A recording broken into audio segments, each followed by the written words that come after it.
அடியார் பெருமக்களுக்கெல்லாம் நமஸ்காரமும் ஆசீர்வாதங்களும். ஸ்ரீ கிருஷ்ண ஜெயந்தி உரியடி உற்சவங்கள்லாம் பிரம்மாண்டமாக நடந்து முடிஞ்சு உற்சவமூர்த்திக்கு இன்றைக்கி விடையாற்றி உற்சவம். விடையாற்றி உற்சவம்னா நம்ம ஏற்கனவே பார்த்துருக்கோம்.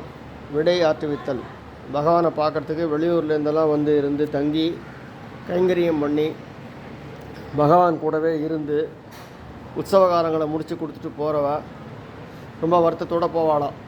இனிமேல் கிருஷ்ணரை நம்ம அடுத்த வருஷம் தானே இந்த திருவிழாவெல்லாம் நம்ம பார்க்க முடியும் அப்படின்னு.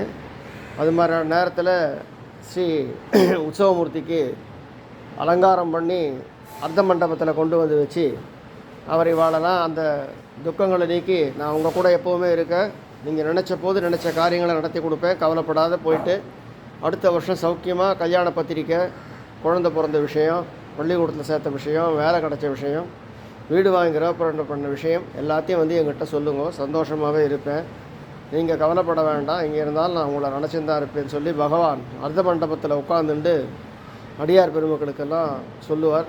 அதுக்கப்புறம் புளியோதரை, தோசை, ஏதாவது பிரசாதம் கொடுப்பார், பாசுரங்கள் சாத்துவார். இதில் வந்து அடியார்கள் வந்து வைஷ்ணவ அடியார்களுக்கு வந்து மனசே வராது, பாடிண்டே இருப்பாள்.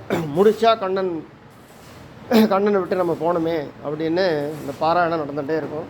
அந்த விஷயத்தில் இன்றைக்கி நம்ம சுவாமி நமக்கு விடையாற்றுதல் பண்ணுறார். அதனால் கார்த்தாலேயே அவருக்கு பிரியம் பால், தயிர். அதனால் பசுக்கள் நிறைய இருக்கிற இடத்துல இருக்கார்.